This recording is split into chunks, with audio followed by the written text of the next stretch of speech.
ऐसी मजेदार वीडियो देखने के लिए हमारे चैनल को सब्सक्राइब करें। गरीब परिवार के घर आई 9 देवियां। सविता हाथ सिलाई मशीन पर कपड़े सिल रही थी। पुरानी होने की वजह से सिलाई मशीन जोर जोर से खटखट की आवाज कर रही थी। हे माता रानी, ये सिलाई मशीन कितनी आवाज कर रही है, ठीक से कपड़े भी सिल नहीं पाते।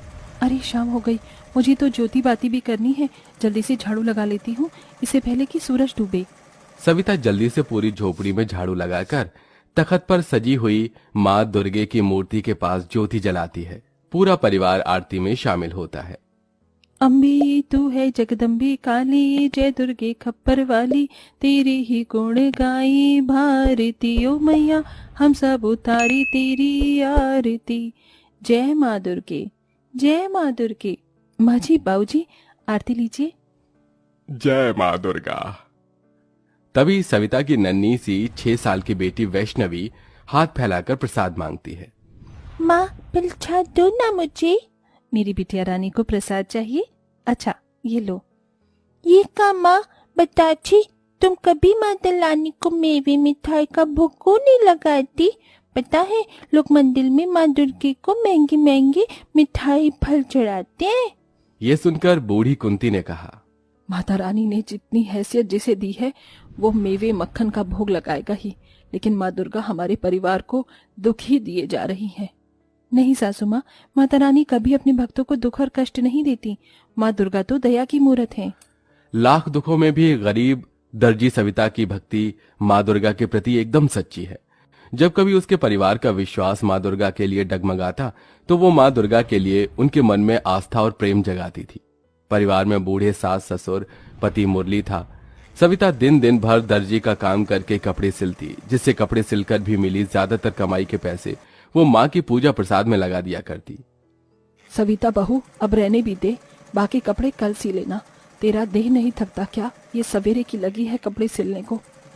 माँ जी आप सो जाइए, अभी मुरली भी नहीं आए, उन्हें खाना खिलाना है। तभी मुरली थका हारा काम से घर आता है। अजी आ गए आप? हाथ मुंह धो लीजिए, मैं खाना लगाती हूँ।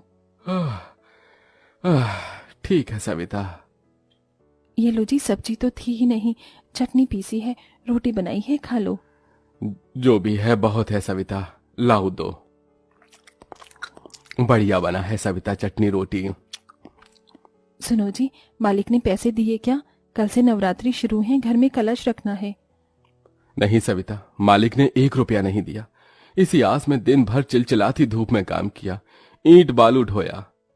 ये सुनकर सविता चिंता में आ जाती है। उस वक्त तो सविता अपने पति मुरली के सामने चिंता नहीं जताती, लेकिन सबके सो जाने के बाद माँ दुर्गा की मूर्ति के आगे आंसू बहाती है।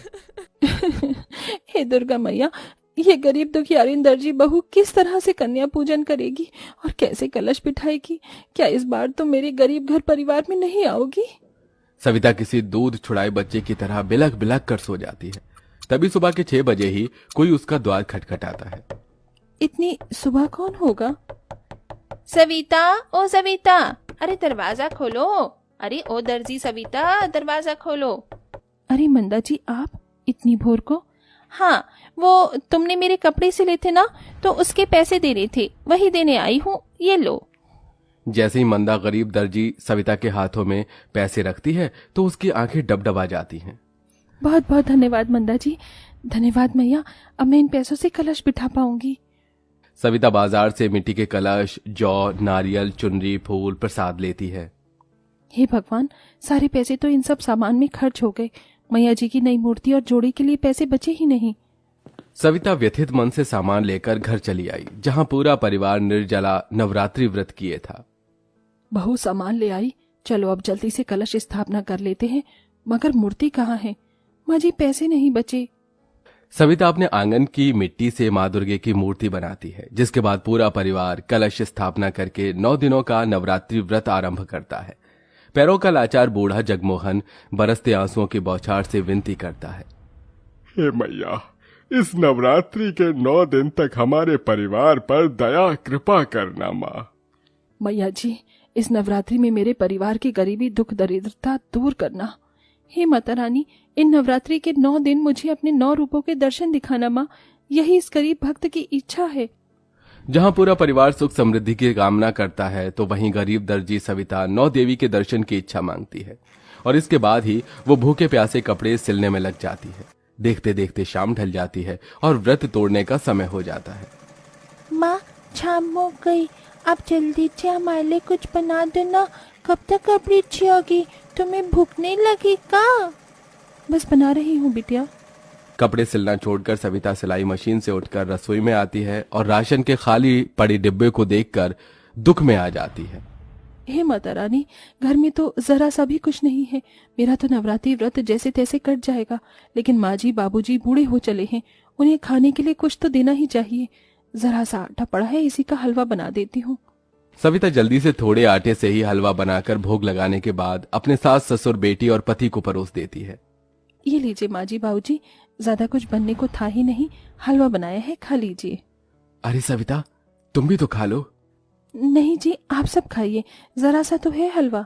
लेकिन गरीब ससुराल वाले दिलदारी दिखाकर अपने अपने हलवे में से थोड़ा थोड़ा बचाकर गरीब दर्जी बहू को भी दे देते हैं। जैसे ही निवाला सविता खाने वाली होती है तभी द्वार पर 5-6 साल की 2 छोटी बच्ची खाना मांगती आ जाती हैं। कोई है घर में? माता रानी के नाम से हमें कुछ खाने को दे दो, कुछ खिला दो मैया। अरे जरा देखो तो इन बच्चियों का चेहरा भूख से कैसे मुरझा गया है। ये कहकर सविता अपने हिस्से का हलवा उन्हें दे देती है। दोनों बच्ची हलवा खाकर चली जाती हैं और सविता भूखे प्यासे ही माता के भजन करती हुई कपड़े सिलने लगती है। हे नाम रे सबसे बड़ा तेरा नाम, ओ शेरों वाली ऊंचे महलों वाली, बिगड़ी बना दे मेरी आज रात रे। हे बस माता रानी, मेरे परिवार पर दया रखना। मैं खाऊं चाहे ना खाऊं, मेरा परिवार इस नवरात्रि में भूखे ना रहने पाए। हम पूरी श्रद्धा भक्ति से आपकी नवरात्रि कर पाएं। इसी तरह से दिन गुजरते हैं और हर दिन उस गरीब दर्जी बहू के दरवाजे पर कोई ना कोई छोटी बच्ची आकर खाना मांगती। सविता 9 दिनों तक कभी माँ की मूर्ति के आगे बताशे का भोग लगाई, कभी पूरी चढ़ाती तो कभी कुछ फल। ये उसे गरीब दर्जी की भक्ति ही होती है जो नवरात्रि के 9 दिनों तक उसके घर का दिया बिना बुझे जलता ही जाता है। 9 दिनों तक कष्ट और कठिनाई उठाकर वो भूखे प्यासे व्रत में ही कपड़े तो सिलती है, लेकिन उसे कोई पैसे नहीं देता और 9वां दिन भी आ जाता है। तड़के सुबह से ही सभी के घरों से हलवा पूरी चने के प्रसाद की खुशबू उमड़ रही थी।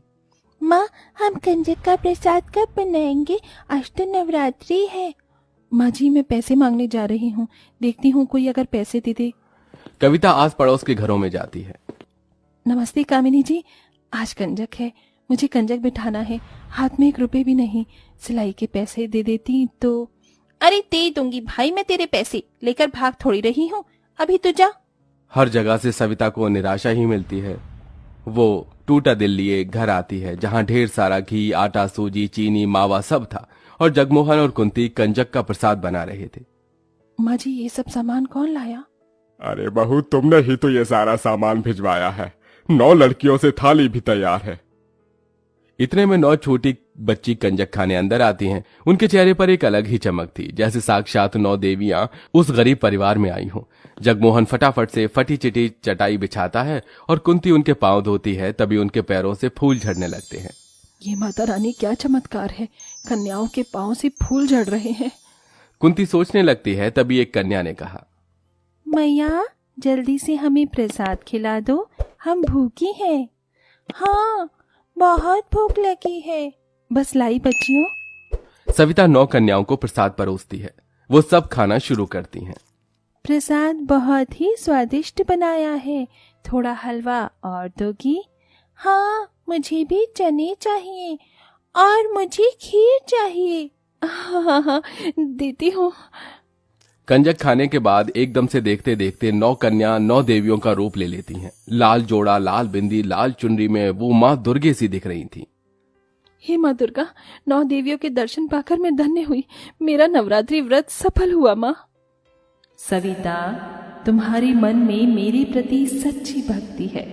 अब तक मैं तुम्हारी परीक्षा ले रही थी, पर अब से तुम मेरी परम भक्त हो और मैं तुम्हारे सारे दुख दूर करने आई हूँ। ये कहते हुए दुर्गा माता के हाथों से ढेर सारे सोने, हीरे, जवाहरात बरसने लगते हैं और उस गरीब परिवार का घर रत्नों से भर जाता है। जिसके साथ 9 देवियां गायब हो जाती हैं। इस तरह माँ दुर्गा अपने दर्शन से एक गरीब परिवार के जीवन को खुशियों से भरकर जाती हैं।